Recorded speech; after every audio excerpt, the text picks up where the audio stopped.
Nagulat si Kuya nang buksan ang dilatang ito at agad na sumirit ang isang likido mula rito. At bakit kaya ganito na lamang ang naging reaksyon niya? Mukhang nasusuka siya sa pagkain ito. Hindi lang pala ito liquid, kundi may laman ding isda. Hindi rin maganda ang naging reaksyon ng grupong ito. Mukhang kahit sino ay hindi nagugustuhan ang amoy ng dilata. Ngunit maraming tao pa rin ang sumusubok na buksan ito, kahit pa sinasabing ito raw ang pinakamabahong pagkain sa buong mundo. Maging ang pusa na alam nating mahilig sa isda ay talagang inaayawan ito.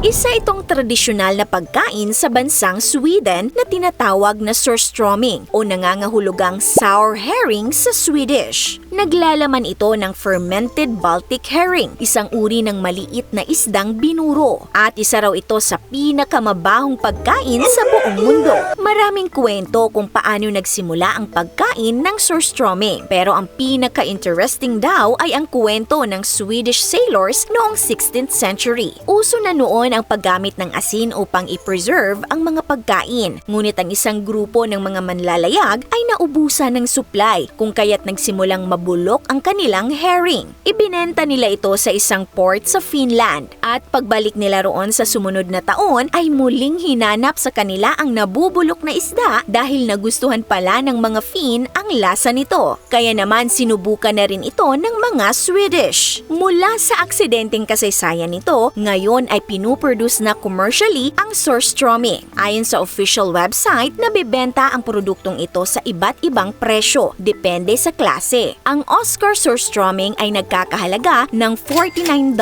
o mahigit 2,700 pesos, habang ang Roda Alvin surströmming naman ay may presyong $44 o mahigit 2,400 pesos. Hinuhuli ang isda tuwing spring at iniimbak ito sa barrels na may saltwater solution o brine sa loob ng 2 buwan bago i-package sa lata. For 1 to 2 days ay strong brine muna ang ginagamit dito, ngunit pagkatapos ay weak brine na may 17% salt na lamang. Ang fermentation process na ito ang dahilan kung bakit mabaho ang surströmming. Dito rin ito nakukuha ang kanyang sour and salty flavor. Ang karaniwang paraan ng pagkain nito sa Sweden ay nagsisimula sa pagbubukas ng lata sa isang container na may tubig upang hindi tumalsik sa kung saan-saan ang napakabahong juice or liquid nito. Pagkatapos ay tatanggalan ng lamang loob, backbone, at ibalot sa buttered tourne bread, isang klase ng matamis na flatbread na may kasamang hiniwang potatoes and onion. Bukod sa mga Swede, tinatangkilik din ang surströmming ng mga food lovers, turista at influencers. At alam nyo ba na mayroon pang party ang mga taga-Sweden para sa pagkain nito na tinatawag nilang surströmming skiva. Bagamat hindi kaaya-aya ang amoy, na-e-enjoy pa rin nila ang pagkain ito. Hindi lamang dahil sa lasa, kundi dahil ginagawa rin nila itong isang social activity. May mga pagkain talagang mas sumasarap, lalo na kung pinagsasaluhan. Ikaw ka-awesome, titikim ka ba ng surströmming? This is Ate O from our Republic. Hanggang sa muli and stay awesome!